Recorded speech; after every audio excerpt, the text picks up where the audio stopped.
Hi, my name is John. And my name is Lloyd. And we're the hosts of The Pint, a pop culture podcast. Lloyd, if you had to tell any of the people out there that might be listening to The Pint for the first time about anything unsavory or disconcerting we might do on the show, what would you warn them about? Well, sometimes we drop spoilers, and sometimes we swear like motherfucking sailors. Fuck yeah, we do. You heard it from him. You've been warned. Listen in.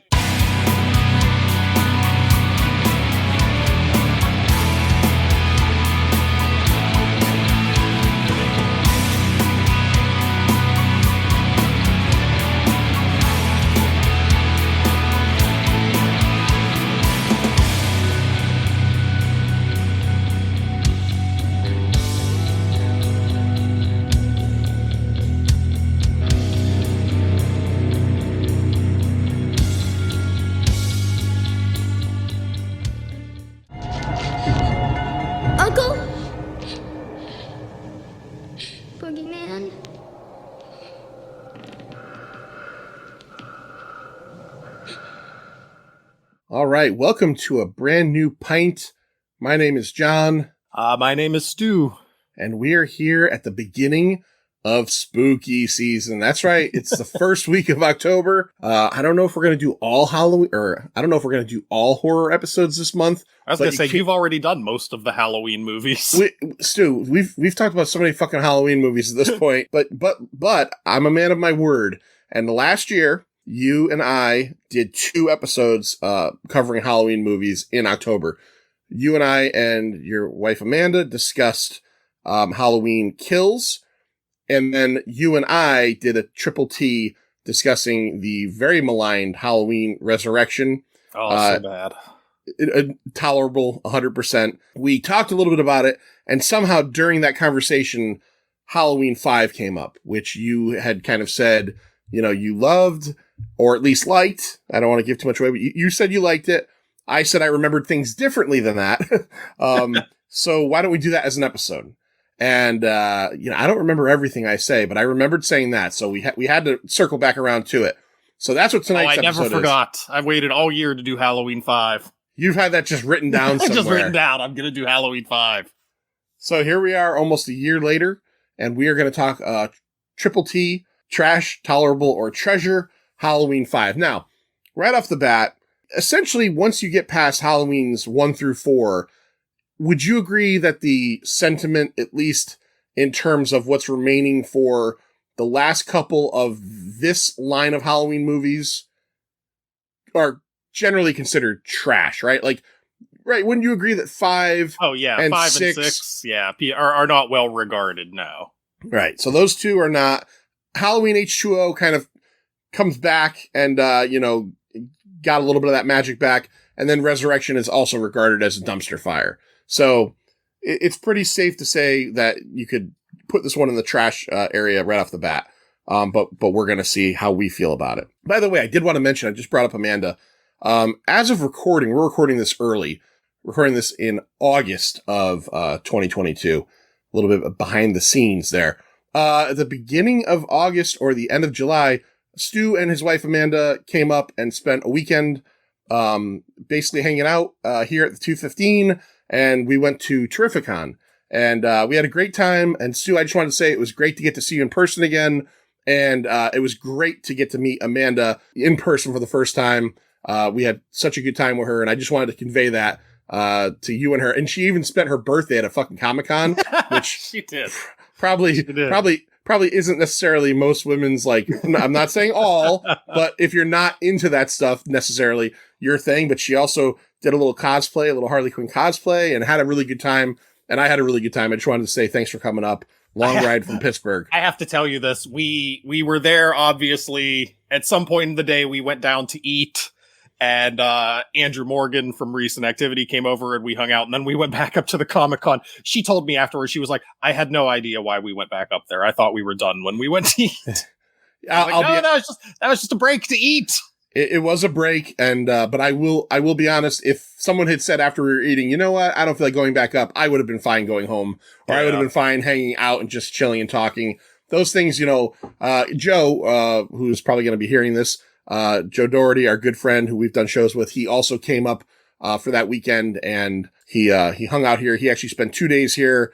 We let him stay at the house. And on Saturday, he didn't want to go to the con, so he did his own personal stuff. But then Saturday night, we hung out again, and I was like fucking dead tired. And Joe was just like, "What is it about a comic convention that wears you out?" I said, "First of all, Joe, I'm not like in the best shape in the world."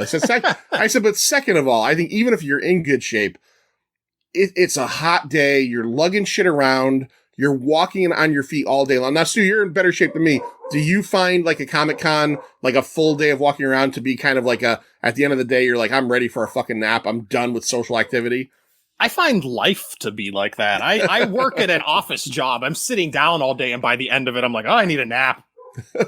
I just find life in general to be tiring. Yeah, walking around the Comic-Con on the concrete floor in the middle of July, that's a whole different thing. But yeah, life in general for me is tiring. I just assume everybody's tired. Okay, that's fair. That's a fair point. All right, so again, I just wanted to say a belated, again, happy birthday to Amanda. Thanks for coming to Connecticut and chilling with us. And you and Amanda are going to be on the show later this month to discuss with me the fucking hopefully final nail in the coffin of this Halloween series, Halloween Ends. Which, by the way, rebooted every 20 years. You know what? Fine, they can do it in 20. We're gonna get H60 in like the 2030s. You know what? In the 2030s or 2040s, when like there's new hosts for what's called like the Pint and Next Generation, they can fucking cover it. I'm done. I'm done after this one. Halloween 5, The Revenge of Michael Myers. By the way, not on the screen. Does not say that on the screen, but that's what's on the poster. That's what's on the title. Yeah. It just says Halloween 5. Was released on October 13th, 1989. Even though it's a month ago from when I watched it, it's on Shudder. I thought I was going to have to rent it, but if you have Shudder, you can check it out on Shudder. This is like the last probably slasher film of the 80s, if you really think about it. I don't think anything came out after this Nightmare on Elm Street in the 80s or anything Friday the 13th. So for like the big franchises, this is the 80s going out in a bang. Directed by a guy, a Swiss filmmaker. He's very important. Ooh. Dominique Othenian Girard. Really, other than a couple of Swiss projects before, he ended up afterwards making, I think it was a television movie, Omen 4, The Awakening. Multiple writers on this thing. So the first draft was written by a guy named Shem Bitterman. That's a real name, Shem Bitterman.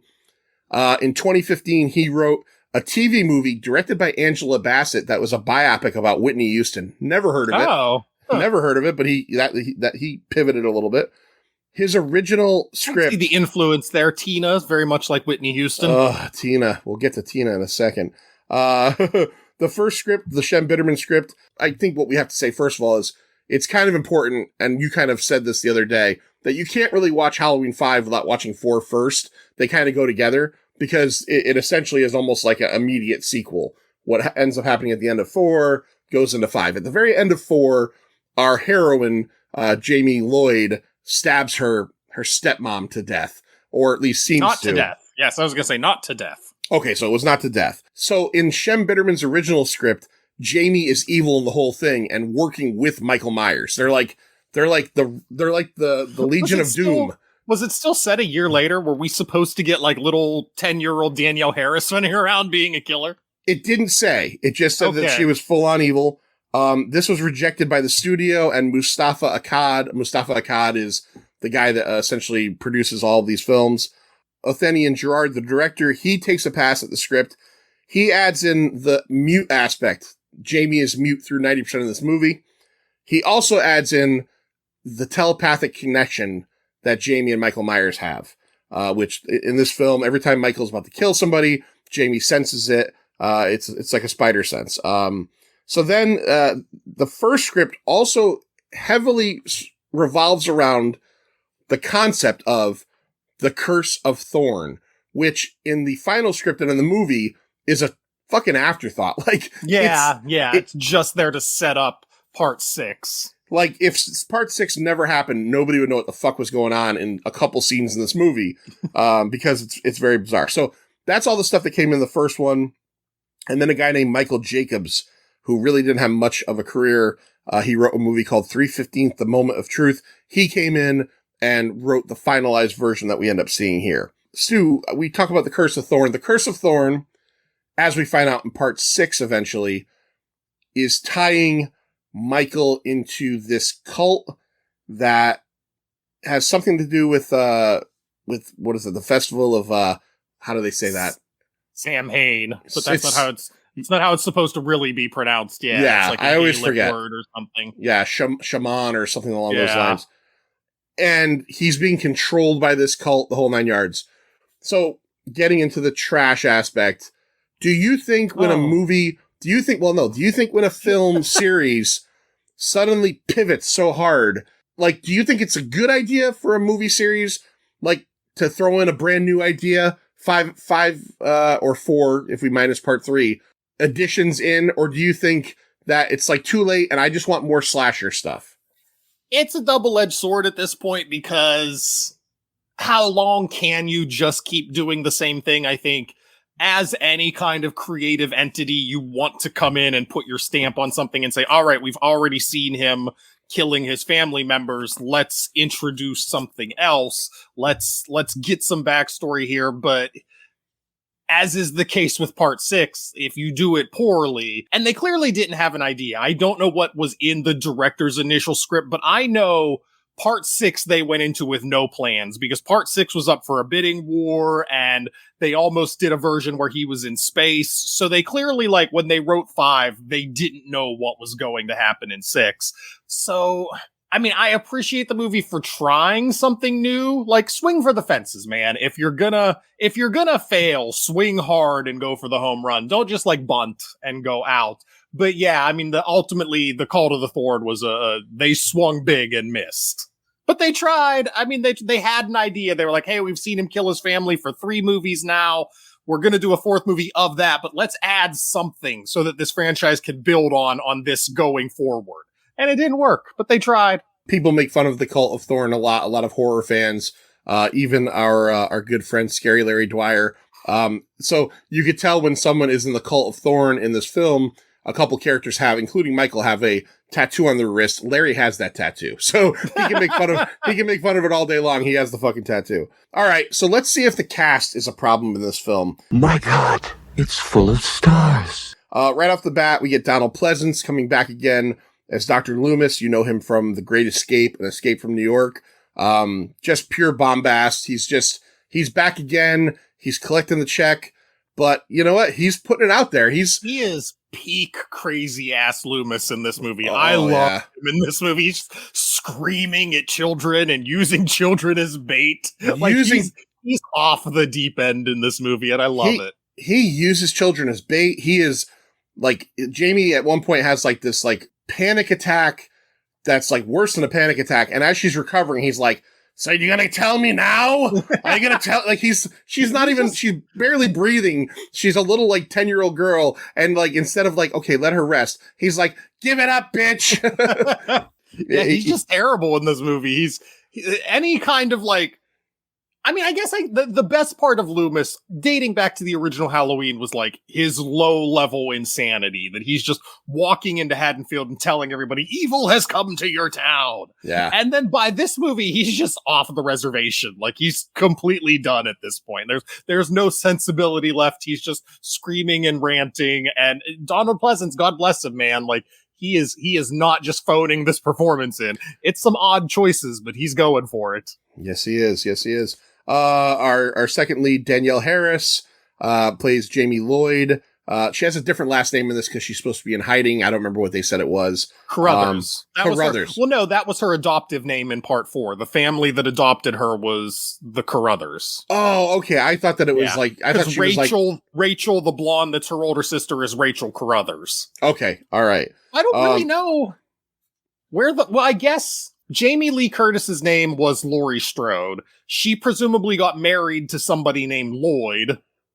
They had a daughter, Jamie Lloyd, then she got adopted and it became like Jamie Lloyd Carruthers. Right, because this character is supposed to be Laurie Strode's daughter. Yeah, but I think Laurie Strode was supposed to have been married, so that would have been her married name, I think, is Lloyd. And remember, if you're listening to this a little confused, there are 17 different Halloween timelines. Some of them that go back on themselves, some of them that erase certain movies. a couple that were made by a different guy, and then one that's just a totally different fucking movie than everything else. So if you're, I'd love to see that on on a chart and just try to like, I want to see, I've seen this mentioned in memes and stuff. I want to see the movie where it's like Danielle Harris, Josh Hartnett, and Judy Greer hanging out and be like, so how's she your mother again? Yeah, really. Yeah, 3 different timelines or 3 different, I don't want to talk about it anymore. So we know Danielle Harris from Roseanne and Stakeland, which is a great movie. A couple years, maybe 10, 15 years ago, vampire movie, independent thing. Okay. Yeah, if you've never seen that, Brian Spears from Insufferable Bastards was one of the FX artists on it, and he gave me a copy of it. It's really good. Check it out. And her and her co-star from the Rob Zombie Halloweens, Scout Taylor Compton, have a podcast called Talk Scary to Me. And Yes. I don't listen to it, but I follow them on Instagram, watch the clips sometimes, and they are both really hot. And Scout Taylor Compton, my lord. And they just talk about sex all the time. That's I noticed that. I noticed that. Scout Taylor Compton was very cute in the Halloween movies, but man, she really, something happened in the last 10 years, man. Something happened there. All right. Ellie Cornell plays the aforementioned older adoptive sister, Rachel Carruthers. She was in Halloween 4, obviously, and a movie called Free Enterprise that we're going to be doing on the Patreon for Shawnee Mac pretty soon. Ooh. Rachel Carruthers is one of the most puzzling characters in slasher history because in the last movie, which takes place a year ago, her life was obviously put in some severe, like, peril, almost killed by Michael Myers. In this movie, she could give a fuck. She's taking a shower with the door open. She's bopping around the house like did you kind of laugh at that, Stu, that she does not seem like someone that would be traumatized? Like, Jamie can't talk. Jamie like fucking sleeps in leather strap downs. Like, she's just like lost her mind. And then here's Rachel, who's just like, fuck it, I'm gonna have all the doors open. And I can kind of buy it from Rachel, like, kind of, because you're right, like, it was more than just Michael stalked her. It was like, oh, her little sister then went and stabbed her mother and got possessed and thrown in an insane asylum. I can kind of picture it if, like, this movie took place in August, but taking place on, like, the 1-year anniversary of all that shit happening, you'd think she would be a little bit more than like, oh, my wacky dog. Yeah. We'll get to the horn noises in a minute, too. We'll get to that in a second. All right. Bo Starr returns from part 4. He's Sheriff Meeker. He was in Summer School and also in Speed. Let's see. Don Shanks. Speed. That's He was in Speed. Yeah. I think it said he was like Officer 1 or something. Oh, okay. Yeah. He wasn't like a big role. Don Shanks plays Michael Myers in this one. And also the Man in Black. So it's the same actor playing the Man in Black who shows up in town. The Man in Black, by the way, is the emissary, apparently, of the Cult of Thorn. He comes into town, duster on, like black cowboy boots, cowboy hat. Like, they never show his face, but you get a real like menacing bad guy vibe. But he has kids out of his way. Pushes a little kid out of his way. But then the least badass thing about him is that he's got a bus pass. He doesn't even own a fucking car. Like, he has to take the bus. I thought that was fucking hilarious. Don Shanks was in Revenge of the Ninja, and he also played in, I think, certain bits, the Santa Claus Killer in Silent Night, Deadly Night, and he is a longtime stunt guy. He's got a ton of stunt stuff going on.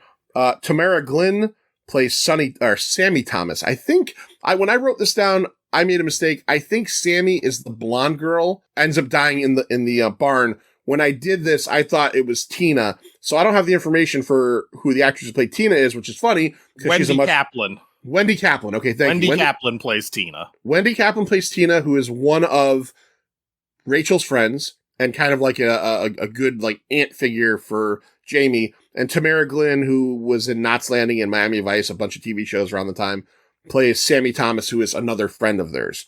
So that's pretty much everything for the cast. This was filmed between May and June of 1989. They rushed this thing into production because Halloween 4. So Halloween 2 comes out in 81. It does well. Halloween 3 comes out a year later and is completely different. It's not anything with Michael Myers. It's all about, the Silver Shamrock masks. And then there's nothing for like 6 years. Halloween 4 comes out. Oh, Michael Myers is back. People go and see this thing in droves. So that Mustafa Akkad is like, make another one right fucking now. Yeah. So they rushed this thing. It was filmed May and June. It comes out in October. So, I mean, this thing was incredibly rushed. Utah. This was filmed all over Utah. Provo, Salt Lake City, Layton. How many movies are filmed in Utah? That's you don't hear that very often. Halloween 5 was. Halloween 5 certainly was. This would have celebrated this would have been released the year of the 10th anniversary of the Razzies. We've been going over the Razzies on the Triple T's lately. No Razzie nominations. So at least it avoided that. All right, let's talk a little bit about Rotten Tomatoes, Stu. Let's talk Rotten Tomatoes. It was a run by fruiting. So, first number we're going to go with, based on 26 critic reviews, is the critical score. Stu, I'm going to ask, what do you think this thing got on Rotten Tomatoes? I was just getting ready to look it up. I have not found it yet, so I don't have an answer. I would imagine only 26. That's such a small sample size. It could almost be any number with only 26 reviews. I'll venture to say it's not single digits. I'll say it's like 10. You're very close. 12%. 12%. So it gets the good old green splat. Audience score, this is such a dichotomy because back in 89, probably not a lot of critics reviewed this. Nobody's reviewing it anymore. But audience, we go from 26 critics to 50,000 plus audience reviews. Nice. What would you say, Stu? What do you think? 23. Add 13, 36. Oh, nice. So 36. It did a little bit better than Good job, audience score. Yeah, the audiences enjoyed it a little bit more, I guess, than the critics did. And again, Rotten Tomatoes is just kind of a way for us to kind of see what other people thought of this, not just like the horror fans or genre community. Yeah, I figured when there were only 26 reviews, I figured if there's that few of people that have a review on Rotten Tomatoes, some of them have to be horror people that like it. So I couldn't picture this movie was in the single digits, no matter how poorly it is received. Right. Yeah, no, but yeah, it's you're still right. Pretty low. It's still pretty low. It's not zero. It's not zero. I always forget. We did a movie. Problem Child had 0, and that wasn't even a triple T. That was a regular. Thanks, John Peck from Shocking Things. You picked that one for your Pint Movie Invitational. It should have been a triple T. And you know what, though? I will admit, it wasn't. It doesn't deserve 0. Problem Child. That's what our buddies Julio and Alex over at the Contrarians are here to prove. Like, Rotten Tomatoes means nothing, essentially. Problem Child, not a good movie, but it's bewildering to me that, like, anybody, not one critic was like, yeah, this movie's watchable. Like, yeah. It's such a deceitful thing to say that movie's a 0, because that makes it sound like the worst movie. That just means no critic said that it was at least somewhat good. But even to me, that's really weird. Yeah. I only include the Rotten Tomatoes stuff kind of to prove the point where, sometimes it's surprising too. There have been ones that are like, wow, man, people like that movie. Indiana Jones and we did very early on Indiana Jones and the Kingdom of the Crystal Skull, which if you throw a rock in your house by yourself, you're going to hit someone that hated that fucking movie. Meanwhile, you're just going to throw a rock and all of a sudden there's going to be some guy that's hiding behind your TV and go, ow! And you're going to go, hey, what are you doing there? Number 2, how do you feel about Indiana Jones 4? And he's going to go, it's fucking stupid. But meanwhile, the Rotten Tomatoes was like it was like 65% positive. Yeah. Like the critical. And the audience score was decent too. But like you couldn't find one of these people if you fucking tried. So it's really, Rotten Tomatoes is really odd. It's weird because like, take Mad Max Fury Road, just as a movie off the top of my head, like, I can't imagine that movie doesn't have 100% on Rotten Tomatoes. I know it doesn't. I'm sure it's in the mid-90s. But, like, I just can't picture anybody saying this is not a good movie. Like, I don't love Mad Max Fury Road nearly as much as a lot of other people do. But I think it's a very good movie. Like, it's just odd to me, like, even if Mad Max Fury Road is like 95%, that means 5% of critics just found it not even watchable. And that's so weird to me. Like, that's why the number system doesn't make any sense. Yeah, no, I get that. Yeah, there's certain movies that you just think, man, nobody dislikes The Problem this. Child is a 0. Yeah. How is Mad Max Fury Road not a 100? Yeah. Yeah, there's got to be some kind of like paper or someone's doing a dissertation on that right now. Someone's collecting all the information in a room and just jotting notes about Rotten Tomatoes, and it's going to expose Rotten Tomatoes for the bullshit that it is. All right, let's talk about the box office. Let's find out what came out the same weekend and see if it can explain maybe a little bit of the hatred that some people hold for Halloween 5. What's in the box? What's in the fucking box? All right, so that came out, let's see again, October 13th. So the weekend would be October 13th through the 15th. I've got the top 5 movies of that weekend. Number 5, out for 4 weeks at that time, made $3.4 million. Black Rain. Black Rain. I saw that once in the theaters. It was a Michael Douglas, Ridley Scott movie where he's a Fed or a cop and he's in Japan. I don't remember anything else about it. That's new to me. Yeah. Andy Garcia is also in it. Number 4, out for 2 weeks, $3.6 million. I do remember the poster for this, but never saw it. Tom Selleck is an innocent man. It's Tom Selleck in jail. It was, you know how movies you always have those movies like, oh man, what was it?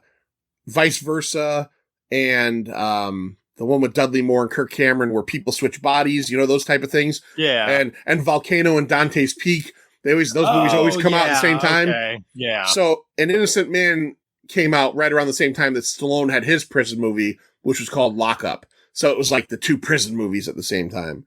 Yeah, I've heard of Lockup. You said this one is called Jail?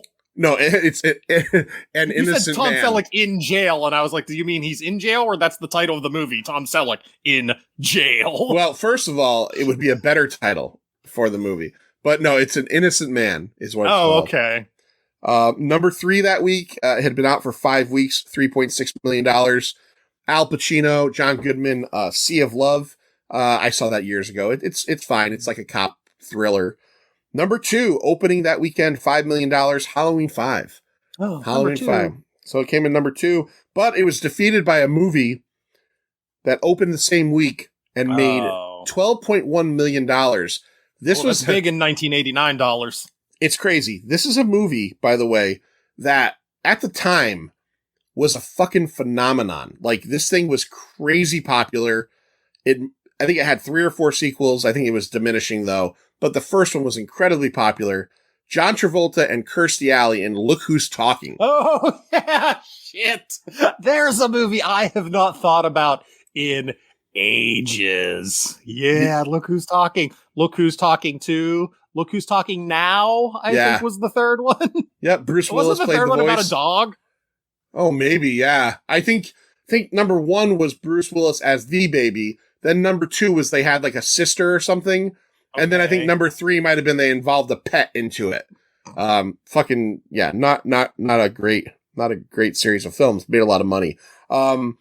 This movie, by the way, Halloween 5, had a $5 million budget, 11.6 domestic, and there was no international release. So it doubled its budget, if you take out marketing and all that stuff, which got us eventually a couple years later to Halloween 6, which was called, I think, The Curse, right? Is that The Curse of Michael Myers? Michael Myers, yep. That's right. If you didn't know that, Paul Rudd is in a Halloween movie, and I think it was after Clueless, or it was like maybe filmed before. Same year. I want to say it was filmed before Clueless, but Clueless came out before Halloween 6. Okay. All right. I might have that backwards, like maybe I inverted which one was filmed, but yeah, they came out the same year. Before we get into our likes and dislikes, I know you're a fan of the slasher film. I know you're a fan of horror movies in general. We're talking about Halloween 5 here. Do you, as a fan of these movies, get to the point where you're just almost like, just stop? Like, let's just stop. Like, would you have preferred if we didn't go past 5 or if we didn't go past 2?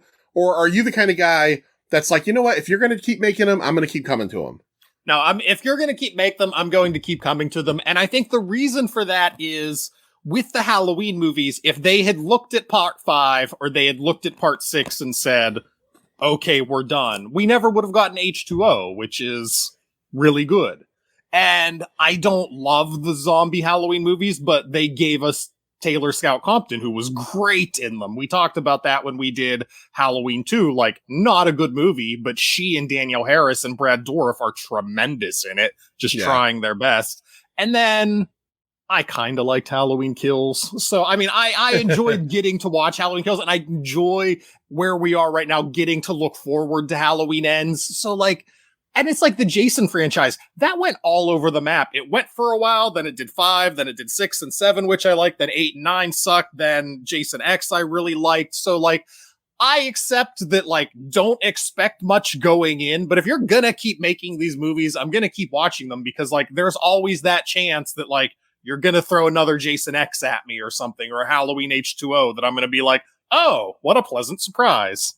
All right. And then another question I have for you is, so we get to Halloween 6, and that's kind of the end of this run, right? Because Halloween H2O is kind of a soft reboot, right? Like, don't they change things or no?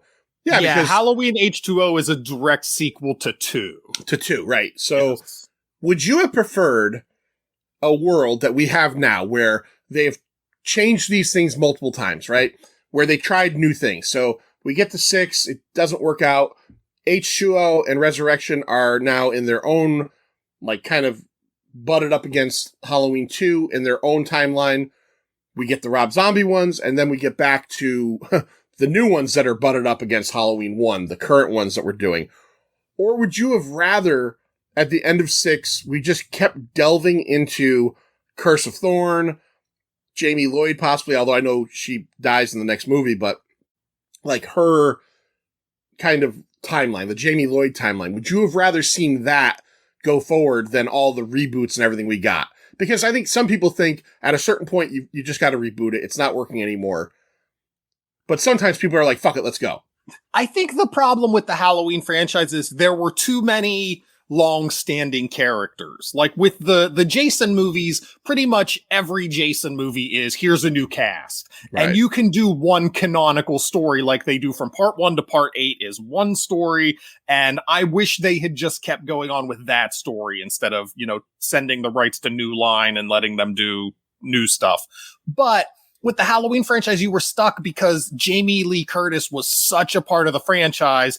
And then canonically, she's dead after part 4. And then Jamie Lloyd is a big part. And canonically, after part 6, she's dead. And Donald Pleasance is realistic dead after part 6. So Halloween, unlike the Jason movies, was more than just the antagonist. It actually had a whole series of characters built around them. And as of the 6th movie, like, they're all gone.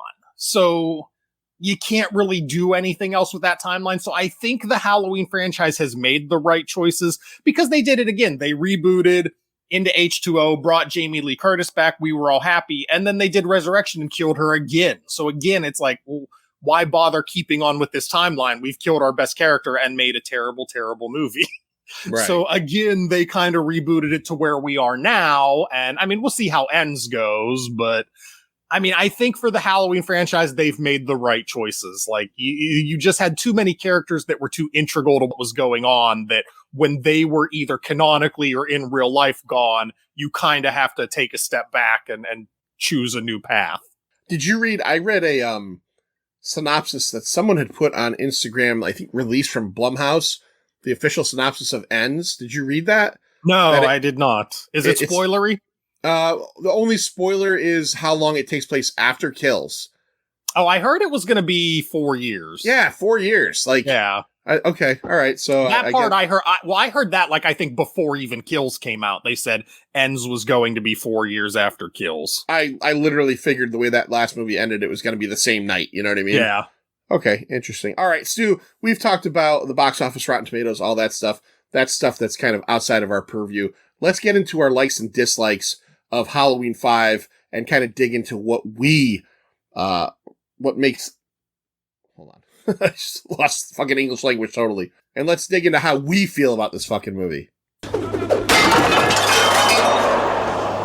you not entertained? Are you not entertained?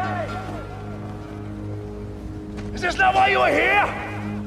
All right, Stu, I'm going to let you go first. Give me your first like. My first like for that, I almost said my first up. My first like for this movie is just like Danielle Harris, man. This is in the annals of like great child actor performances. Like, she's amazing in this. I cannot disagree with you more, man. Really? Like, I'm not going to throw it. I'm not going to throw it into my dislikes because I'm going to counterpoint your like. Yeah. When she gets at the end of the movie, when she gets her voice back, I'm fine with her. Man, like when You don't she's like mute? I feel like it's just so overly overdone and dramatic, and it just doesn't seem right or real to me. Wow, I'm surprised. Oh no, I think she's great at this. I think she's fantastic when she's like experiencing the trauma of seeing Michael, just the look she has on her face, just this terrified but also kind of blank look, and the way like you can tell she's trying to talk but isn't able to. I think she's great in this movie. Matter of fact, I think the only part of this movie where like I kind of don't like her is her weird little like Uncle Boogeyman thing she does at the end when she can talk. But I think everything up till then, I think like, wow, she is like a 9-year-old kid and she's just doing a great performance. Like, it's tough to imagine a kid that young and just telling them like, all right, you're mute, you're scared, you're kind of seeing things in your head that aren't there, give it a go. I thought she did really well. I think part of it is I didn't like her performance, but a big part of my dislike of maybe that stuff with her is I feel like the direction in this movie is fucking awful. There's a lot of like fucking weird close-ups on people, a lot of tight camera work that just doesn't seem to fit the scene. And she's so, maybe it's not her fault as an actress, but it's a fault of the character. I always find in movies when you have a character that's either like insane or mute or like really like out there or just, I don't know, like go back to Indiana Jones and the Kingdom of the Crystal Skull. John Hurt's character is like crazy the whole time. And I get run down by that kind of character. You know what I mean? Like speaking nonsense and the mute aspect. And then like, there's also the other side of it with like that terrible little actor boy they pair her up with who maybe he just drains the life out of her. But he is the fucking worst. Hey, I hope he's a millionaire. I hope he owns many yachts now. I have no problem with him. But I don't know. The acting is just bad. All right, I'll go to my first like, though. I'll be more positive. I'm going to go with, it's great to have Donald Pleasance back again, even though his character has gone more batshit crazy than ever before. And like you said, he's intimidating little kids. He's pushing kids out of the way. He shows up everywhere. Like every time like something happens, he's there. But you also feel like, and maybe I'm wrong, maybe it was the paycheck, but you also feel like he didn't show up to set every day and going, I'm just going to phone this, because he could. He literally could. Halloween 5 would be lucky to have Donald Pleasance play Dr. Loomis. And he could have shown up and said, put the money in the bank and just gone up and go, hello, Michael, and done nothing extra to it. But he does. He puts in the performance. Again, he's fucking, if you like all the Loomis yelling, he's doing it a lot in this one. He's screaming left and right. I think there's a subtle, I shouldn't give this movie credit for doing anything subtly or this franchise, but I think there's this subtle character development that you get for Loomis where at this point, like, he's barely a protagonist anymore. Like, he's essentially a villain in this movie. Like, he's not a good person, and his plan to get Michael at the end kind of works, but I mean, like, boy, that could have gone badly awry. And knowing the failures he's had with Michael in the past, you kind of think like, boy, this guy should know better. You're watching his descent into madness to just try and match Michael's. And I think it really works for his character here. Like, he started off in the first movie, he's a little silly loony, but he's not like ranting and coming up with irresponsible plans. And in this movie, he's just, like I said, he's just nuts. He's just nuts. And he's just like, I don't know if he's decided the only way I can get Michael is to be as crazy as he is, but he's just gone. He's gone the route of give him a little of their own medicine. Yeah. Yeah. All right. Sue, what's your second like? My second like is, despite what I said a few minutes ago about not liking the whole like Uncle Boogeyman thing, everything around that part, the Michael and Jamie cat and mouse in the Myers house, like where she's in the ductwork and trying to get away from him. Oh, it's so good. Like, I think that's one of the best scary kind of action-y sequences in the entire franchise, because like, it's just this little girl. Loomis is incapacitated, the cop is dead, and she's just trying to do the best she can in this house to stay away from him. And that scene in the duct, like, it's so well done. I really enjoy that. I don't think this movie does a lot well in terms of that kind of stuff, but when you get into the house at the end, and it's her against Michael Myers, which it's only her against Michael Myers because all the cops in the world are there before. But then when something happens and they call the cops away, they call all the cops away. Well, that's the thing. Loomis tricks the cops into leaving. Oh, he makes the cops think that Michael Myers is going after that little Billy kid. So the cops all leave because they're sure Michael is somewhere else. Because Loomis is a fucking dirtbag. You know what? I must have missed that real quick. Cause I thought as they're all driving away, I'm like, they're not going to leave. I mean, they left Roger Predactor from Ace Ventura. They left him there, but like everybody left. I was like, holy shit. This is like, if you ever saw Black Christmas, have you ever seen Black Christmas? Yeah. At the end, when they don't find the body of the guy, but they're essentially just like, let her sleep in the house by herself. We're all going home. Yeah. I do agree with you. The scene in the laundry chute or whatever the fuck that thing is pretty good.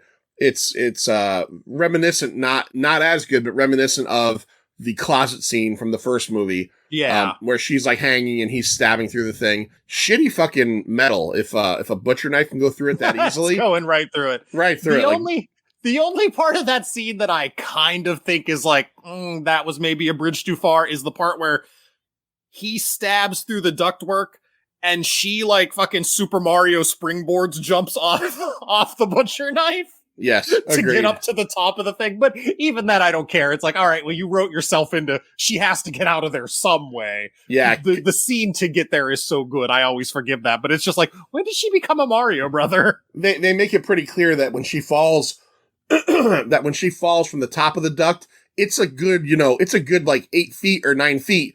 And then when she does that and she gets her hands on the ledge again, I'm like, how the fuck did she get back up there again? No way. All right, I'll go for my next like. It's a minor one, but I give the filmmakers credit for what I could be wrong, but I feel like I see the influence there. But the beginning of the movie feels like heavily influenced by Frankenstein. You have the scene where the townspeople kill Michael Myers. That's one thing. Then he falls into like that underground cavern. That's straight out of the beginning of the end of Frankenstein, the beginning of Bride of Frankenstein. And then the whole bit where he finds that guy in the woods living in the shanty is right from Frankenstein again. I thought you were going to say right from Bride of Frankenstein, like the guy should have taught Michael Myers how to talk. Yes, no. Well, I mean, I just like the fact that it seemed like somebody had reverence for a classic horror movie. Yeah.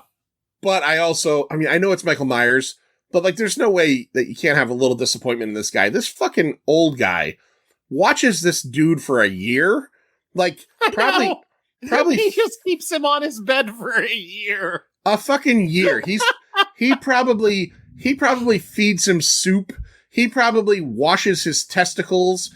If Michael Myers is not circumcised, he probably pulls the skin back to make sure no infections are happening. This guy takes fucking care of Michael Myers like he's an infant, and Michael Myers repays him by as soon as he wakes up. As soon as he wakes up, he just kills the guy. He wakes up and he's just like, fuck you. And again, I like that scene, but how does he always wake up on Halloween? Like, does he have like, what an internal clock on this freakazoid? I want to touch more on that because it's definitely one of my downs, but it's just so funny. Like, why does the parent guy keep him for a year? Like, what happens in those intervening 365 days where this guy is just living his little hermit life and just comes home every day to his cave and there's Michael Myers on his bed and his parrot. And he's, what is this guy's life? Like, I want a movie about him. Yeah. Yeah, I mean, and there's no way, I mean, first of all, if you're living even in the outskirts of Haddonfield, you got to know who Michael Myers is. Yeah. So, I mean, like, that can't be comfortable having him sleep in your, he can wake up at any point. Maybe the guy knows he only wakes up on Halloween and forgot what day it was. Forgot what day it was. He thought it was October 30th. He had poor planning. He's like, I have one more day. And he's like, fuck. All right, so you have any more likes? I do, and I guarantee it's not a like of yours. I guarantee it's not a like of almost anybody's, but you know what? I'm going to say it. I really like the Tina character. Oh, fuck. Okay. I think Wendy Kaplan is doing a good job with this character who is supposed to be obnoxious, and she's supposed to be a subversion of all the final girl tropes that you're used to, because she sleeps with her boyfriend in the car, and she smokes, and she's not a particularly pleasant person. Like, she is obnoxious, but she has these moments where when Jamie says her name for the first time, And she has this very realistic, like, cracking up with emotion reaction that, like, she's just so happy that this little girl's talking again and what she says is her name. And then she has that moment where she's like, no, I'm going to go out to my party. And it makes her unlikable because Jamie's like, hey, look, I want you to stay with me. And this character's like, no, I'm going to go to a party with my scummy boyfriend. But you see the stress she's under. Like, she does that whole, like, she's trying to laugh it off. It's like the Mary Jane Watson things from the comics where it's like you have this character who has trauma, but she's trying to cover it up by being a party girl. And it's weird. Like, I really look at this character and think like Mary Jane Watson. And I don't know why, because I shouldn't. But I just like her reaction where she's like crying and Loomis is trying to get her to stay. And she's just like, no, I can't. I think it really works. And then at the end, she sacrifices herself for Jamie to live. She's a good character overall. All right. I'll move over to dislikes if you don't mind.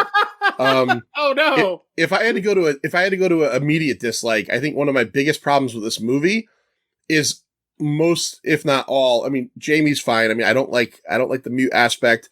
And, you know, Donald Pleasant says Loomis is fine. I know in these movies, you're not necessarily supposed to like the characters. They're disposable. They're supposed to get killed left and right. I fucking hate most of these characters. Now, I will say, Tina is in it the most, and she's the most endearing of them. But, like, her boyfriend is the fucking worst. You know, the guy with the Camaro. The other boyfriend, the guy that works... Who is that character? In a 1989 movie, they brought a character from fucking Greece. Yeah. And was like, here we go. It doesn't make any sense. Yeah, I'll jump in just enough to say, yeah, that's one of my downs is that character is just like, why is this man out of time here? Yeah. Even the blonde boyfriend to the blonde girl. The blonde girl character, she's just kind of like null and void. She doesn't really have much of a personality. But her boyfriend is you know, he's trying to scare her over and over again. They have a really wincy sex scene, which I get it. It's a 1989 horror movie. We've got to see titties. We've got to see people fucking. But I don't know. I just, all the characters in this, the nurse who's taking care of Jamie in the beginning annoys the fuck out of me. Oh, poor Jamie. Oh, where have you been? I've been looking for you forever. You've been missing for 2 minutes and I've been looking for you all day. You left long enough for a bathroom break and I've been worried sick to my stomach. I just did not like all these characters just really fucking kind of irked me for the most part. Again, Rachel who went through this incredible tragedy and is just like fucking like just any other teenager. She doesn't give a shit. Stu, do you have a dislike of this film? Oh, yeah, no, I mean, the greaser man out of time was definitely a dislike for mine. You left the lowest hanging fruit of this movie, so I will go ahead and reach up a little bit and grab it. What the fuck is up with the clown cops? What is that? What choice is that for this movie? Where there are these two doofy-ass cops who have kind of fun dialogue in parts where like one of them is starting their sentence the other as soon as the other one finishes it. Like their delivery is good, but there's like clown music that plays behind them and they're highly incompetent. And it's just like, what choice were you making in your head that said like, this is what Halloween 5 needs? Because nothing in the franchise has prepared us for this. Yeah. I'm not a creator of things like movies or TV or anything. But every once in a while, something happens in a show or a comic or a movie where I go, how did this get past multiple people? Yeah. How did multiple people sign off on this? And that whole, like, kind of like, that whole thing playing behind the cops in a couple scenes just makes me go, the director was okay with this. The editor said, oh, it looks good. The studio exec said it's fine. The test audiences didn't write down that this has to go. This got through like fucking 7 levels at least. Yeah, you're right. No sense. Like Mustafa Akkad watched that and was like, I'm glad this is where my money's going. I've made a good choice today. And one of my other, like you said, 60s guy about the boyfriend. One of the cops is like stereotypical Bronx, New York guy, but in Haddonfield, Illinois, you know? It just, I don't know. Yeah, you're absolutely right. You're absolutely right. All right. So if I have to go to a dislike, boy, Michael Myers crying? Like, what the fuck is that all about? Like that tear scene at the end? Yeah. Right? I don't care where you're going with Michael Myers, right? We know that he's established to just be the shape of evil. He's not human, or he is human, but he's not human, right? Mm-hmm. He's just a killing machine. In the movies, they have tried to explain things multiple times. Okay, in part 2, Jamie Lee Curtis's character is his sister, and he's driven to kill her as well because he killed his previous sister. The Curse of Thorn, all this stuff. But at no point did they ever prepare you for, like, he's trying to kill, like you said, in the duct. He tries to stab the living fuck out of Jamie in the duct. 10 minutes later, he's about to stab her to death. She stops him with a word. Let me see your face. He takes his mask off, and we get this extreme close-up of his one tear, of a single tear going down his cheek. Stu, what? You're a smarter man than me, I think. What the fuck were they thinking? I don't know, because like I said, I know when they wrote this movie, they didn't know what part 6 was going to be. I know that for a fact. So I kind of want to say they were getting to the point where, like, he's being manipulated by a force and maybe the actual human being Michael is supposed to be in there, but I know they didn't know what was coming, so that doesn't really make any sense to say that. Right. Yeah, I thought that scene was literally cringeworthy. As I watched it, I went, ugh. I had totally forgotten that scene existed. Yeah, not good. Stu, what's your next? You have another dislike? Yeah, the party scene on the farm contains, from the beginning of it to the end of it, 3 different, oh no, it's Michael Myers fake outs. Right. Like, the boyfriend does it to Tina in the bar, and the boyfriend does it to the cops outside, and there's another one I didn't write down, but there are 3. And it's like, no, movie. You get 1, maybe 2, if you pull it off well enough. You don't get to do this thing 3 times. Fooled me once, blah, blah, blah. Yeah, exactly. Yeah. Like, there's just too many times they do this, like, oh, is it Michael this time? No, it's not. Let me ask you a question about that scene, because I was perplexed by this. It's supposed to be like a teenage party in the middle, in this farmhouse in the middle of the woods. In the scene right before all the kids leave, they show a quick close-up of a grandmother sitting in the room. Right. That's right. You caught that. Okay. No, you did not imagine that. No. I was almost going to rewind it for a second. Yeah, this movie makes so many weird choices. Like, again, like, I don't know why you filmed that, because it doesn't make any sense. But then how do you get through all those same layers of editing and nobody's like, but why? Yeah. Why is there a 78-year-old woman just like, yeah, and she looks confused. She doesn't look, she's not having a good time. It's another extreme close-up, as this movie does a million times. Yeah. And it's like, it's her face and she's just like turning her head. Yeah. Like, it's so weird. All right. I got another dislike. It veers towards an element in the background of the movie, but I had to bring it up. 1989. Okay. This is an 80s movie. We know what to expect of an 80s movie when we go back and rewatch it. If there's going to be popular music in the movie, it's going to be either good or cheesy 80s music.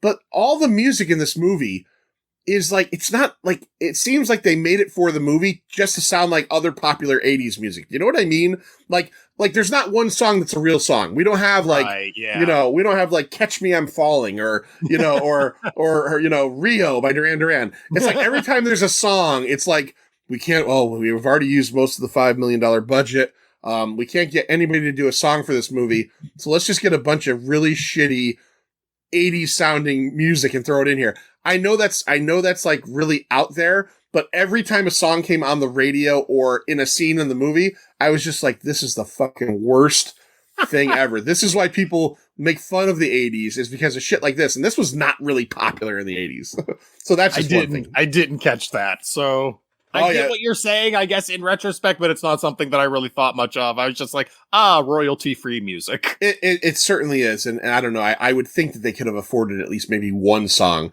Maybe it can't be Don't You Forget About Me. We get it. That was already used, but find something else. All right, Stu, do you have any more dislikes of Halloween 5?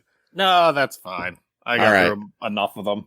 Like, I had some other stuff, like Loomis going full Feldman at the end when he's like, die. Yeah, like, we didn't really need that.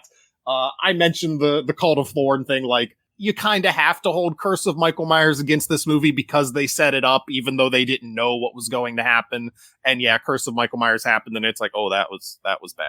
Yeah. Well, Stu, just because we did this last year, let's do it again next year. Let's do Curse next year. Okay, we'll do Curse. All right, let's do Curse. Let's Paul look forward Rudd to. and Something fake Howard Stern. Yeah. Oh God. Yeah. I haven't seen that one in a while, but yeah. If I had one more dislike, just kind of real simple though, Or is Halloween like 5. the kills. The kills in this thing are mostly garbage. Like there's not. Well, you don't think when he just scythes that chick? But you don't see anything. He scythes Well, her. You get blood on the yeah. ground. I mean, again, I don't think the Halloween franchise is necessarily known for that before part 2. Part 1, it's very kind of violence free. blood. Right, no blood, right? Not violence free, but blood free. But like, at this point, 1989, I want to see some things happening, and I just feel like we're not getting a lot of things happening. So that was my one other dislike. I could go into more. To the kills, what confused me on this movie was I was never sure if Tina died or not. Like, I had to look it up and be like, oh, okay, the character does die, because he stabs her in the shoulder. And she's like writhing in pain on the ground. Yeah, and then you see her kind of getting carted away, but it's never really confirmed that she's dead. I had to Google it, and it's like, oh, the Tina character did die. Because the movie does not just outright tell you that. No, you're right. Yeah, you're right. She gets taken away on a stretcher. Yeah, okay. All right, Stu, it's that time. We got to do it. We got to pick which of the 3 T's we think that 1989's Halloween 5 deserves. Let's do our trash, tolerable, or treasure. Watch a few movies, take a few notes. It was fun. All right, Stu, I'm going to go first because I think we know where this is headed. Maybe. I don't know, man. I watched this last night. So I think I told you the story before.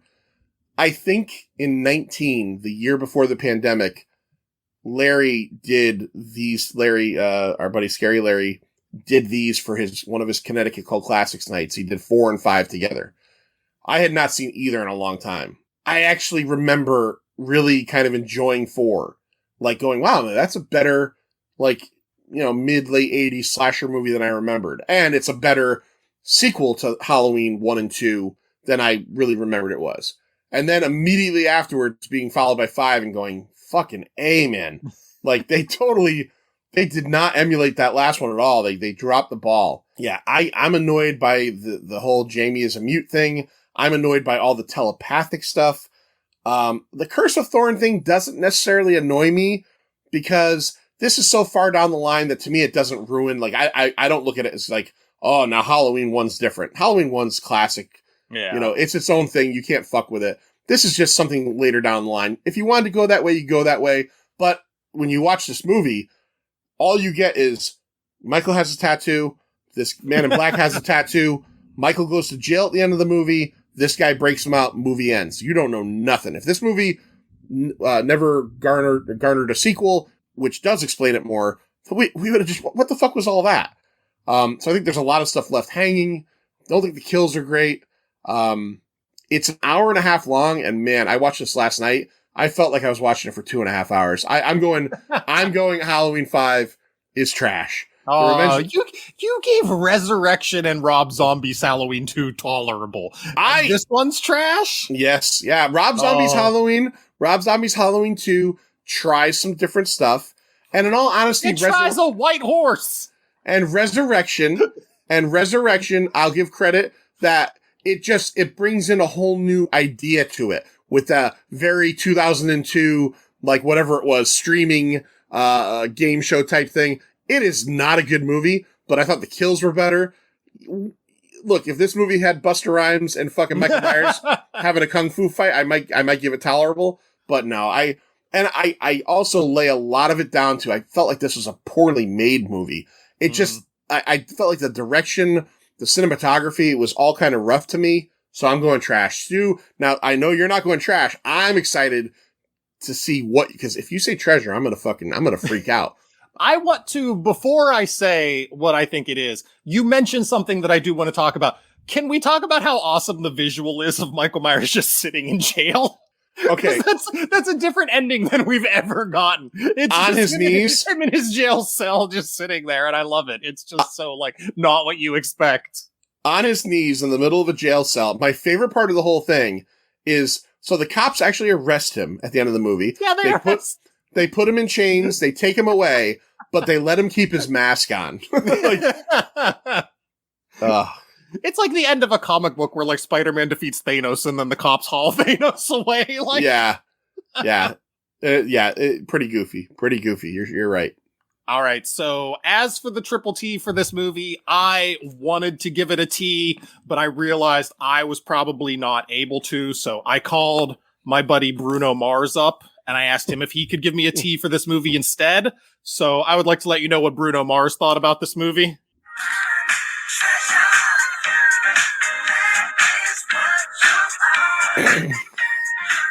Stu, I love that. Thank you for Bruno doing Mars that. says treasure.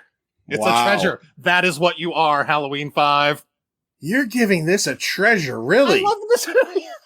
I can't watch part 4 or part 5 without the other. To me, and I know part 5 bastardizes the end of part 4. It bastardizes what people wanted a next Halloween movie to be, but it's Danielle Harris and it's so much fun and it's crazy ass Loomis. And I've seen this movie so many times because I watch every year in the fall. I watch 4 and 5 back to back and I don't get tired of them. So.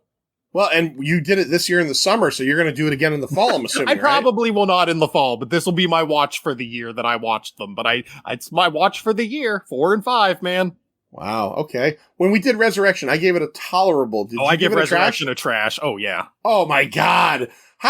That's Resurrection is so much worse than this. No, it's no so way. Much worse. No, Resurrection is way better than this. Oh, my Lord. The mask in this movie is fucking awful, too. Like, the mask is one of those things that never bothers me as much as it bothers other people. Like, other people get real hung up on the mask in Halloween movies, and it never really bothers me that much. It's he's Michael Myers. He doesn't have the same mask all the time either. Like, at the beginning of part 4, he gets a new mask. It's not the one from part 1 and 2. So yeah, the mask looks different, whatever. That never bothers me as much as other people. Because I know, again, Alex at the Contrarians, big Halloween fan, and when he and Julio were reviewing a bunch of the Halloween movies, like, he kept ranting about the mask in every episode, and I was just like, I've never paid that much attention. This is one of the triple T's that shocked me the most. I thought you were going to go tolerable. I figured you were going to go tolerable. As I watched this last night, I went, Stu's going to go tolerable. He can't think this is treasure. There's no way he thinks this is treasure. I really like this. I think the first act is really good. I think the last act is really good. I do think it slows down in the middle with the farm party and everything, but I just really like this one. Right. And it's a childhood thing. Like, I grew up watching this movie. I watched this movie in like 89, 90. I remember me and my dad just being so excited for Halloween 6 because of all the Man in the Boots stuff. Like, we waited years for that movie to come out because we were like, oh, what's going to happen? And then it happened and we were like, oh, that wasn't good. Well, tune in next year, Halloween time, to find out what we really fully think of Halloween 6. Curse of Michael Myers. The Curse of Michael Myers with the young Paul Rudd. Until then, thank you for listening. I'm John. This is The Pint. At The Pint Podcast, Instagram, Twitter. Just go to any podcatching app that you have. Google Podcasts, Good Pods, Spotify, iHeartRadio. You can find us there.